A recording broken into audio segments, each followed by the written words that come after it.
Sir আমাদের কিছু question ছিল।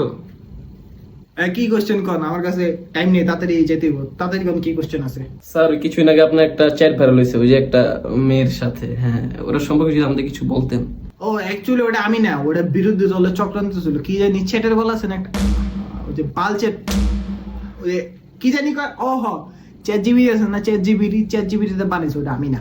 তাহলে স্যার 2 বছর আগে যে আপনার একটা মেয়ের মার সাথে চ্যাট ভাইরাল হয়েছিল ওটার সম্পর্কে যদি আমাদের কিছু জানাতেন। ওইটাও চ্যাট জিবিটিতেই বানিয়েছে, বিরোধী দলরা বানাইছে। তাহলে স্যার 10 বছর আগে আপনার একটা ভিডিও ভাইরাল হয়েছিল, আপনি 2-3টা অসভ্য গুন্ডা নিয়ে এত বড় একটা দাও নিয়ে একটা লোকরে বানাইতে নিয়েছিলেন, ওটার সম্পর্কে কিছু বলেন। 2010 সালে ওটাও চ্যাট জিবিটি। স্যার তখন তো চ্যাট জিপিটি ছিল না। ও চ্যাট জিবিটি আসিল না তখন? ও তাহলে ওটা মুভি শুটিং আসিল, মুভি শুটিং, যে একটা তো বড় লেখা ছিলাম না, ওটা মুভি শুটিং আসিল। তো স্যার মুভিটা কবে দিতে যাবে, আমরা কবে দেখতে পারবো? ওটা তো 500 নং বই, আপনি বাসায় না, আপনারা দেখা মনে।